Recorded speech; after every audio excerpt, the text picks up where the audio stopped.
सुभान अल्लाह। फरिश्तगाने ख्याले मुताफ करते हैं, हरम शरीफ को पलकों से साफ करते हैं।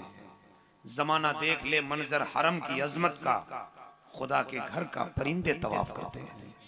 हजरात, मोहब्बत और एहतराम के साथ हिंदुस्तान की एक बड़ी अच्छी आवाज़ हजरत जनाब मोहतरम अख्तर काशिफ गिरिडीह झारखंड से आपने मुलाकात किया। बैठ जाइए मस्तान साहब। रात की 1:30 बजने के बाद कुछ देर के बाद इंशाअल्लाह पीर तरीकत हुजूर नई में मिल्लत की जलवागरी होगी। इस मदरसे का सींचा हुआ वो फल, वो गुलाब 4 बच्चों की शक्ल में आपके सामने वो बच्चे नमूदार होंगे। हजरत कहीं जा रहे हैं? मैं ये चाह रहा हूँ कि बिला ताखिर हिंदुस्तान का वो अजीम मुबल्लिग जिनके खिताबत के जुमलों से अदबी वकार के ताजमहल आप जैसे लोगों के लिए एक अजीम नेमत की सूरत में हजरत अल्लामा मुफ्ती शहाबुद्दीन सकाफी साहब किबला दामद बरकातुहुल आलिया का खिताब, जो एक एक बात को बड़े तरीके और बड़े सहल अंदाज में आपके समातों की झोली में डालते हैं। मैं बगैर कुछ कहे, बिला ताखीर, बिला तावीद, मैं चाहता हूँ कि हजरत का खिताब आपसे हो जाए। उससे पहले सिर्फ 2 मिनट का टाइम लेकर हम गुजारिश करेंगे कि जो लोग जरा बिखर गए हैं थोड़ा करीब आ जाइए, जो जहाँ पीछे बैठे हैं वो सारा सामने आ जाइए। सब लोग उठ जाइए, सामने आ जाइए। आप लोग भी बैठे हैं थोड़ी देर के लिए आ जाइए। आप बड़े खुश नसीब है कि इस वक्त भी आप नबी के अजीम और पाकीज़ा मजलिस में तशरीफ रखते हैं। मौला आपकी इस मुकद्दस और मोहतरम हाजिरी को कबूल फरमाए। रात के सर्द भरे माहौल में, बस ज्यादा मत बढ़ाइए, रात के सर्द भरे माहौल में लोग कहाँ से कहाँ चले गए। लोग चले गए सोने या गरम गरम गद्दे, गरम गरम बिस्तर के हवाले होने चले गए, मगर आप यहाँ ठंडी में बैठकर जहन्नम की आग को ठंडी करने में लगे हैं, जन्नत में जाने का सामान बनाने में लगे हैं। मुझे यकीन है आपका बैठना रायगा नहीं जाएगा। तशरीफ ले आइए, सब लोग आ जाइए। अल्लाह का फजल है, सब लोग उठ गए। बहुत अच्छे, बहुत सींचे हुए हाफिज कारी परवेज साहब की बेपनाह मेहनतें और उनकी तरबियत का असर है माशाअल्लाह। ये सब, अरे भाई ऐसा लग रहा है जैसे कोई नेता आ रहे हैं, थोड़ा आराम से गाड़ी चलाइए, हम लोगों के पास भी है। बहुत शुक्रिया, सब लोग आ जाइए। यही सब बच्चों की अक्लमंदी है। हमको 100% लगता है जहेज की गाड़ी है। बाप की गाड़ी इतनी तेज नहीं चलती है, डर रहता है कि कहीं गाड़ी भटक जाए। नहीं, पूरा जलसा खराब करने की क्या जरूरत। 2 आदमी पीछे बैठे हैं, ठंडी लगेगी, आप लोगों को भी आ जाइए। एक चचा बैठे हैं, थोड़े ज्यादा भारी लग रहे हैं, उठने बैठने में परेशानी होगी, लेकिन मेरे कदम से आ जाइए आप, बड़ी मेहरबानी। आप लोग सब उठ के इधर तशरीफ लाइए। भाईजान इधर आ जाए, थोड़ा सा इधर आ जाइए, सामने आ जाइए। बहुत दूर से आए हैं हजरत अल्लामा। मैं कोई निजामत नहीं कर रहा हूँ, सिर्फ बैठाने के लिए बड़ी मोहब्बत से बोल रहा हूँ, गुजारिश कर रहा हूँ आपसे। इतना अच्छा मजमा माशाअल्लाह, शानदार मजमा। इधर से भी लोग आ जाइए, जितने भी लोग बरामदे में बैठे हैं चचा लोग कुर्सी सामने आ जाइए, लेके सामने तशरीफ ले आइए। एक आदमी वहां भी ना रहेगा। जितने भी बुजुर्ग हैं, मुअज्जज हैं, नेता लोग हैं, आप तशरीफ ले आइए। सब, कोई नेता नहीं, सब नबी का वफादार हैं, गुलाम मुस्तफा बनकर आ जाइए सामने, तशरीफ ले आइए। शामियाना आपके लिए बनाया गया, किनारे क्यों बैठे हैं? उलमा के सामने रहिए, उनके चेहरे का दीदार कीजिए। तशरीफ लाइए, टाइम कम है, आ जाइए, जल्दी आ जाइए। सदर साहब चले गए कि हैं माशाअल्लाह, अल्लाह सलामत रखे हमारे मोहतरम अमीरुद्दीन साहब और उनकी पूरी टीम को, जो शबाना रोज मेहनत करने के बावजूद इतना जलसा उनका वजूद में आया। अल्लाह करीम तमाम कमेटी की मेहनतों को कबूल फरमाए। कारी परवेज साहब थोड़ा सा टेंशन में थे, मगर देखिए कितना अच्छा माहौल बन गया, कितना सज गया। ये जो चाय बेचने वाले, पान बेचने वाले हैं, ये कयामत तक क्या चाय ही बेचते रहेंगे, पान ही बेचते रहेंगे। सब लोग अपने धुन में हैं कि हम लोग आज नबी के नाम की बरकतें हासिल करेंगे, और ये लोग सोचने में लगे कि आज मेरा चाय इतना बिकने वाली है। चाय बेचिए, मगर कभी कभी अपने अमाल को बनाने की भी कोशिश कीजिए माशाअल्लाह। अब ये 3 आदमी पीछे बैठे हैं, थोड़ा आगे आ जाइए भैया, भैया भैया, चाचा आप ही आगे आ जाइए। चलिए, बहुत बहुत शुक्रिया, अल्लाह सलामत रखे आपको। बिला ताखीर अफजलुल नासिहीन, इनायतुल कामिलीन, खतीब अहले सुन्नत, खतीबुल बराहीन, हजरतुल अल्लामा मुफ्ती शहाबुद्दीन की बारगाह में मोहब्बत और एहतराम के साथ हाथों को उठाकर बुलंद आवाज से नारा लगाइए, नारे तकबीर। थोड़े से हाथ उठा लीजिए ताकि ताकत आ जाए, तवानाई आ जाए, सीने में दम आ जाए। नारे तकबीर। थोड़े से आप हजरात भी मेरे साथ दे दे, नारे तकबीर, नारे रिसालत। हाफिज अब्दुल रज़ाक साहब मेरे बड़े मुअज़्ज़ज़ हैं, गुजारिश करेंगे 10 मिनट हजरत का तकरीर सुन लीजिए। आप 1.5 घंटा नहीं जाइएगा, मगर 10 मिनट बैठ जाइए। आपको गार्जियन मानते हैं, हम भी आपको गार्जियन मानते हैं, तो कैसे छोड़ के जा रहे हैं आप? ठीक नहीं लग रहा है। आप आइए, तशरीफ ले आइए। हमारे गार्जियन है भाई, हमारे पलामू, हमारे डाल्टनगंज की शान है। आगे आइए। हाफिज मुफ्ती साहब पूछ रहे थे कि हाफिज अब्दुल रज़ाक साहब कौन है, तो इसीलिए मैं आपको रोक लिया था कि वो देखिए इनके बाद इंशाअल्लाह उस्ताद शोरा हजरत कारी राहत हुसैन साहब तशरीफ लाएंगे, जो बरसहा बरस से नाते नबी की खिदमत और अपने आप को आपके हवाले किए हुए हैं। बहुत बड़े इदारे में मोहतरम जामिया मदरसा जामिया मंजूरुल उलूम कामत शरीफ के एक बेहतरीन उस्ताद हैं। हजरत का खूबसूरत कलाम होगा। पूरा मजमा मोहब्बत के साथ नारा लगाइए, नारे तकबीर, नारे रिसालत, फैजाने हुजूर सराजे मिल्लत, फैजाने हुजूर शम्स मिल्लत, आमदे हुजूर नईम मिल्लत, जश्न दस्तारे हुफाज़े किराम, मदरसा मुमताजिया मंजूरुल उलूम।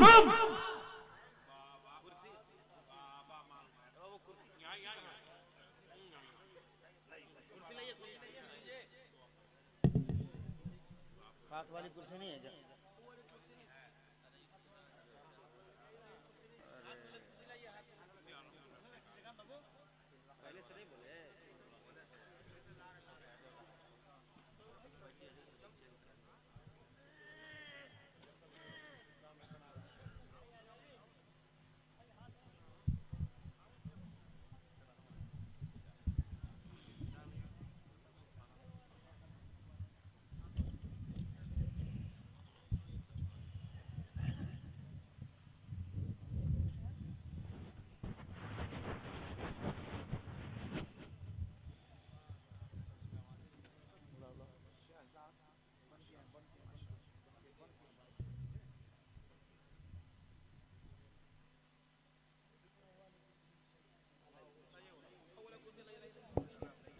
मोहतरम शहजाद खान बलीगढ़, उन्होंने 2100 रुपया मदरसा मुमताजिया मंजरूल उलूम को दिया है। अल्लाह ताला उनके इस अजीम नेमत को कबूल फरमाए और उनके कारोबार में बरकतें अता फरमाए। जल्दी लाइए भाई, कुर्सी लाइए। यही वजह है कि आज तक हम कुर्सी में बैठकर निजामत नहीं करते, लाने में देर होती है।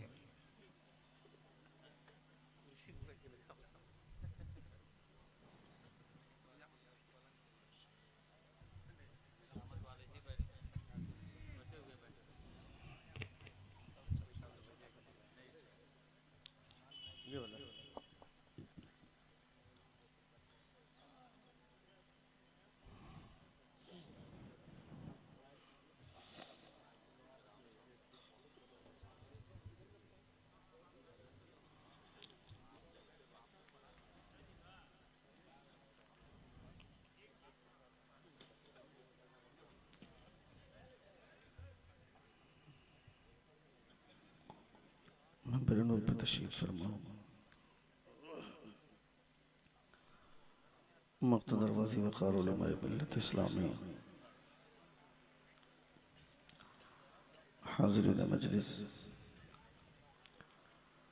पर्दानशीन ख़वातीन इस्लाम, honourable respected scholars of Islam, dear audience and my lovely brothers of Islam. Assalamu alaikum wa rahmatullahi ta'ala wa barakatuh. रहमतुल्लाहि व बरकातुहू। Alhamdulillah. Alhamdulillahi rabbil alameen wal aqibatu lil muttaqin.